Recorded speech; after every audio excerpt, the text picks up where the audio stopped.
আসসালামু আলাইকুম। Tangail chief judicial ম্যাজিস্ট্রেটের কার্যালয়ে আরও একটি নতুন বিজ্ঞপ্তি প্রকাশিত হয়েছে। মূল যে বিজ্ঞপ্তিটি সেটি কিন্তু আপনি স্ক্রিনে দেখতে পাচ্ছেন। তো দেখতে পাচ্ছেন বিজ্ঞপ্তিটি প্রকাশিত হয়েছে 6/1/2025 খ্রিস্টাব্দে। তো এখানে কিছু কথা বলা রয়েছে, এগুলো আমরা একটু দেখতে পাচ্ছেন। টাঙ্গাইল জুডিশিয়াল ম্যাজিস্ট্রেটের শূন্য পদ প্রতিযোগিতামূলক পরীক্ষার ভিত্তিতে সরাসরি পুনর্নির্বাচনের নিমিত্তে নিম্নলিখিত শর্ত সাপেক্ষে যোগ্যতা সম্পন্ন বাংলাদেশের স্থায়ী নাগরিকদের নিকট হতে নির্ধারিত ফর্মে স্বাক্ষরিত দরখাস্ত আহ্বান করা যাচ্ছে। অর্থাৎ এখানে কিন্তু আপনারা বাংলাদেশের 64 জেলা থেকে আবেদন করতে পারবেন এবং নারী পুরুষ উভয় কিন্তু আপনারা এখানে আবেদনটি করতে পারবেন।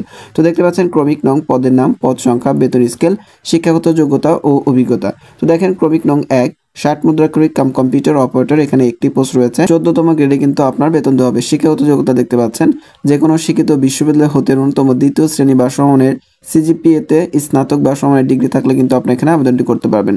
সেই সাথে আপনার যা প্রয়োজন পাবে সেটা হচ্ছে শর্ট হ্যান্ড প্রতি মিনিটে বাংলায় 45 ও ইংরেজিতে 70 শব্দ, টাইপিং গতি প্রতি মিনিটে বাংলায় 25 শব্দ, ইংরেজিতে 30 শব্দ হলে কিন্তু আপনি এখানে আবেদনটি করতে পারবেন। এছাড়াও ওয়ার্ড প্রসেসিং, ডাটা এন্ট্রি ও কম্পিউটার পারদর্শী হতে হবে। ক্রমিক নং 2 দেখেন রেকর্ডস সহকারী, এখানে একটি পোস্ট রয়েছে। 16তম গ্রেডে বেতন দেওয়া হবে। শিক্ষাগত যোগ্যতা দেখেন যে কোনো শিক্ষিত বিশ্ববিদ্যালয় হতে স্নাতক অথবা সমমান ডিগ্রি, কম্পিউটার পারদর্শীদের অগ্রাধিকার প্রদান করা হবে। ক্রমিক নং 3 জুডিশিয়াল পেশকার, এখানে একটি পোস্ট রয়েছে। 16তম গ্রেডে বেতন দেওয়া হবে এবং শিক্ষাগত যোগ্যতা দেখতে পাচ্ছেন যে কোনো শিক্ষিত বোর্ড হতে এইচএসসি অথবা সমমান পরীক্ষায় উত্তীর্ণ, কম্পিউটার পারদর্শীদের অগ্রাধিকার প্রদান করা হবে। ক্রমিক নং 4 দেখতে পাচ্ছেন স্টোর কিপার, এখানে একটি পোস্ট রয়েছে। 16তম গ্রেড এবং শিক্ষাগত যোগ্যতা যা প্রয়োজন পড়বে যে কোনো শিক্ষিত বোর্ড হতে এইচএসসি অথবা সমমান পরীক্ষায় উত্তীর্ণ, কম্পিউটার পারদর্শীদের অগ্রাধিকার প্রদান করা হবে। ক্রমিক নং 5 দেখতে পাচ্ছেন ক্যাশ সরকার, এখানে একটি পোস্ট রয়েছে। বেতন গ্রেড 17তম গ্রেডে বেতন হবে এবং শিক্ষাগত যোগ্যতা দেখেন যে কোনো শিক্ষিত বোর্ড হতে এসএসসি অথবা সমমানের পরীক্ষায় উত্তীর্ণ হলে কিন্তু আপনি এখানে আবেদনটি করতে পারবেন। ক্রমিক নং 6 অফিস সহায়ক, এখানে 2টি পোস্ট রয়েছে। 20তম গ্রেডে বেতন দেওয়া হবে এবং শিক্ষাগত যোগ্যতা দেখেন যে কোনো শিক্ষিত বোর্ড হতে এসএসসি অথবা সমমানের পরীক্ষায় উত্তীর্ণ হলে কিন্তু আপনি এখানে আবেদনটি করতে পারবেন। এরপরে ক্রমিক নং 7 দেখতে পাচ্ছেন নিরাপত্তা পরে, এখানে 3টি পোস্ট রয়েছে। বেতন গ্রেড 20 এবং শিক্ষাগত যোগ্যতা যা প্রয়োজন পড়বে যে কোনো শিক্ষিত বোর্ড হতে এসএসসি অথবা সমমানের পরীক্ষায় উত্তীর্ণ হলে কিন্তু আপনি এখানে আবেদনটি করতে পারবেন। ক্রমিক নং 8 দেখেন মালি, এখানে একটি পোস্ট রয়েছে। বেতন গ্রেড 20 এবং শিক্ষাগত যোগ্যতা দেখেন যে কোনো শিক্ষিত বোর্ড হতে এসএসসি অথবা সমমানের পরীক্ষায় উত্তীর্ণ হলে কিন্তু আপনি এখানে আবেদনটি করতে পারবেন। অর্থাৎ এই যে বিজ্ঞপ্তি, এখানে কিন্তু আপনারা সর্বনিম্ন এসএসসি পাস করলে কিন্তু আপনি এখানে আবেদনটি করতে পারবেন। বাংলাদেশের 64 জেলা থেকে নারী পুরুষ উভয় কিন্তু আপনারা আবেদনটি করতে পারবেন। এছাড়াও এখানে কিন্তু একটি কথা বলা রয়েছে, সেটা হচ্ছে সমমান। সমান বলতে বোঝাচ্ছে আপনারা যদি বাংলাদেশের যে কোনো শিক্ষা প্রতিষ্ঠান থেকে হতে পারে, সেটা কারিগরি হতে পারে, উন্মুক্ত হতে পারে, কিন্তু মাদ্রাসা লাইন যেখান থেকে পারেন না কেন আপনি যদি এসএসসি সমমান পাস করে থাকেন তাহলে কিন্তু আপনি এখানে আবেদনটি করতে পারবেন। তো এখানে নিচে কিন্তু আপনারা দেখতে পাচ্ছেন অন্যান্য শর্তাবলী ও প্রয়োজনীয় তথ্যাবলী। তো এখানে কিছু কথা বলা রয়েছে, এগুলো খুবই গুরুত্বপূর্ণ, এগুলো একটু দেখতে হবে। দেখেন ক্রমিক নং 1 উপরে বর্ণিত শূন্য পদ নিয়োগের ক্ষেত্রে প্রার্থীকে প্রশাসন মন্ত্রণালয় নির্ধারিত ফর্মে বর্ণিত তথ্যাবলী পূরণপূর্বক স্বাক্ষর করে আবেদন করতে হবে। তবে উক্ত আবেদনখানা ও তৎসহ সংশ্লিষ্ট কাগজপত্র খামবদ্ধ করে চেয়ারম্যান নিয়োগ সংক্রান্ত বাছাই কমিটি ও চিফ জুডিশিয়াল ম্যাজিস্ট্রেটের টাঙ্গাইল ঠিকানায় প্রেরণ করতে হবে। ক্রমিক নং 2 চেয়ারম্যান বাছাই কমিটি ও চিফ জুডিশিয়াল ম্যাজিস্ট্রেট টাঙ্গাইল এর অনুকূলে, এখানে একটি কোড নাম্বার দেওয়া রয়েছে। এই কোড নাম্বারের মাধ্যমে কিন্তু আপনাকে টাকাটা পেমেন্ট করতে হবে।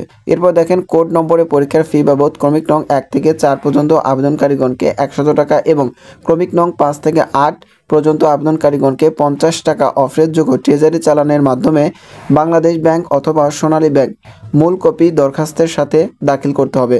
অর্থাৎ আপনি যে টাকাটা পেমেন্ট করবেন ট্রেজারি চালানের মাধ্যমে, সেই কপিটা কিন্তু আপনাকে আবেদনপত্রের সাথে দিতে হবে। উল্লেখ্য, bank draft, pay order, postal order গ্রহণযোগ্য নয়।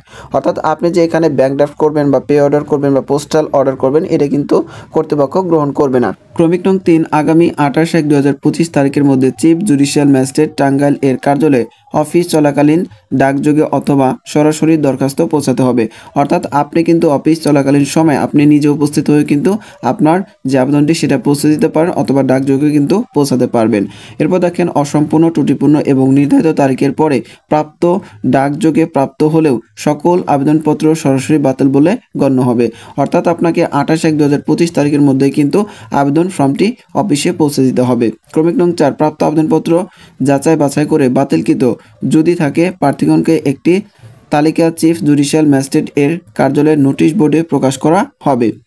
বৈধ প্রার্থীদের পরীক্ষায় অংশগ্রহণের নিমিত্ত প্রবেশপত্র ইস্যু করা হবে। ক্রমিক নং 5 আগামী 28/1/2025 তারিখে প্রার্থীর বয়স 18 হতে 32 হতে হবে। বয়সের ক্ষেত্রে এফিডেভিট গ্রহণযোগ্য হবে না, অর্থাৎ আপনার বয়স হিসেবের তারিখটা দেখতে পাচ্ছেন 28/1/2025 তারিখ ধরে কিন্তু আপনার বয়স যদি সর্বনিম্ন 18 এবং সর্বোচ্চ 32 বছর হয় তাহলে কিন্তু আপনি এখানে আবেদনটি করতে পারবেন। এরপর ক্রমিক নং 6 চাকরিরত প্রার্থীকে অবশ্যই যথাযথ কর্তৃপক্ষের মাধ্যমে আবেদন করতে হবে। ক্রমিক নং 7 আবেদনপত্রের সাথে নিম্নলিখিত কাগজপত্র দাখিল করতে হবে, অর্থাৎ কোন কোন কাগজপত্রগুলো আপনাকে আবেদন খামের ভিতরে পৌঁছে দিতে হবে কর্তৃপক্ষের কাছে সেগুলো কিন্তু এখানে দেওয়া রয়েছে। তো দেখতে পাচ্ছেন ক প্রথম শ্রেণীর গেজেটেড কর্মকর্তা কর্তৃক সত্যায়িত প্রার্থীর সদ্য তোলা 3 কপি পাসপোর্ট সাইজের রঙিন ছবি। কতে দেখতে পাচ্ছেন সকল শিক্ষাগত যোগ্যতার ক্ষেত্র মতে অভিজ্ঞতা পারদর্শিতা প্রশিক্ষণের মূল সনদপত্রের সত্যায়িত ফটোকপি। গতে দেখতে পাচ্ছেন প্রথম শ্রেণীর গেজেটেড কর্মকর্তা কর্তৃক প্রদত্ত চারিত্রিক সনদপত্রের মূল কপি। ঘ স্থানীয় ইউনিয়ন পরিষদের চেয়ারম্যান, পৌরসভার মেয়র, সিটি কর্পোরেশনের সংশ্লিষ্ট ওয়ার্ড কাউন্সিলর কর্তৃক প্রদত্ত নাগরিকত্ব সনদপত্র এবং উম্মতে দেখতে পাচ্ছেন জন্ম নিবন্ধন বা জাতীয় পরিচয়পত্রের সত্যায়িত ফটোকপি। অর্থাৎ এই যে কাগজপত্রগুলো এগুলো কিন্তু আপনার আবেদন খামের ভিতরে কিন্তু আপনাকে প্রেরণ করে দিতে হবে। ক্রমিক নং 8 নিয়োগ সম্পর্কিত বাংলাদেশ সুপ্রিম কোর্ট হাইকোর্ট বিভাগের সার্কুলার নং দেখতে পাচ্ছেন 2015 এ প্রচলিত সরকারি বিধিমালা যথাযথভাবে অনুসরণ করা হবে। ক্রমিক নং 9 খামের উপর পদের নাম ও নিজ জেলা স্পষ্ট উল্লেখ করতে হবে, অর্থাৎ আপনি কোন জেলা থেকে আবেদন করছেন এবং পদের নাম কি সেটা কিন্তু খুব সুন্দরভাবে স্পষ্টভাবে লিখতে হবে। ক্রমিক নং 10 আবেদনপত্রের সাথে স্পষ্ট অক্ষরে লিখিত পরীক্ষার জন্য আবেদনকারীর নিজস্ব ঠিকানা সংবলিত 20 টাকার ডাক টিকিট দেখতে পাচ্ছেন। ডাক টিকিটের সাইজ হচ্ছে 9.5 ইঞ্চি ইন্টু 4.5 ইঞ্চি একটি ফেরত খাম সংযুক্ত করে প্রেরণ করতে হবে। ক্রমিক নং 11 আবেদনপত্র গ্রহণ ও বাতিলের ক্ষেত্রে কর্তৃপক্ষের সিদ্ধান্ত চূড়ান্ত বলে গণ্য হবে। ক্রমিক নং 12 কর্তৃপক্ষ কর্তৃক নির্দেশিত তারিখে লিখিত মৌখিক ও ব্যবহারিক পরীক্ষা প্রযোজ্য ক্ষেত্রে অংশগ্রহণ করতে হবে। প্রার্থীগণের নির্বাচনী পরীক্ষা অংশগ্রহণের জন্য কোনো প্রকার টিএ বা ডিএ প্রদান করা হবে না, অর্থাৎ আপনার ভাড়া বা খাবার খরচ কিন্তু কর্তৃপক্ষ বহন করবে না। ক্রমিক নং 14 দেখতে পাচ্ছেন নিয়োগ সংক্রান্ত বিষয়ে কর্তৃপক্ষের সিদ্ধান্ত চূড়ান্ত বলে গণ্য হবে। কর্তৃপক্ষ প্রয়োজনে পদের সংখ্যা হ্রাস বা বৃদ্ধি বা বাতিল করতে পারে। এরপরে সর্বশেষ যে বিষয়টি রয়েছে দেখতে পাচ্ছেন পরীক্ষা সংক্রান্ত সকল বিজ্ঞপ্তি tangal.judiciary.gov.bd ওয়েবসাইটের মাধ্যমে কিন্তু পাওয়া যাবে এবং এই ওয়েবসাইটের যে নোটিশ বোর্ডটি আছে সেখানে কিন্তু সকল ধরনের তথ্য কিন্তু আপনারা পেয়ে যাবেন। আশা করছি ভিডিওটি আপনার সামান্য হলেও উপকারে এসেছে। যদি সত্যিকার অর্থে উপকারে আসে বা সকল ধরনের চাকরির নিয়োগ বিজ্ঞপ্তি সবার আগে পেতে চান তাহলে অবশ্যই আমার আনএমপ্লয়েড বিডি 23 ইউটিউব চ্যানেলটি সাবস্ক্রাইব করে বেল বাটনটি বাজিয়ে রাখবেন। এছাড়াও আমার চ্যানেলে অসংখ্য নিয়োগ বিজ্ঞপ্তি প্রকাশ করা রয়েছে যেগুলোর আবেদন চলমান, আপনি চাইলে আমার চ্যানেল থেকে ঘুরে আসতে পারেন। ভালো থাকবেন, আসসালামু আলাইকুম।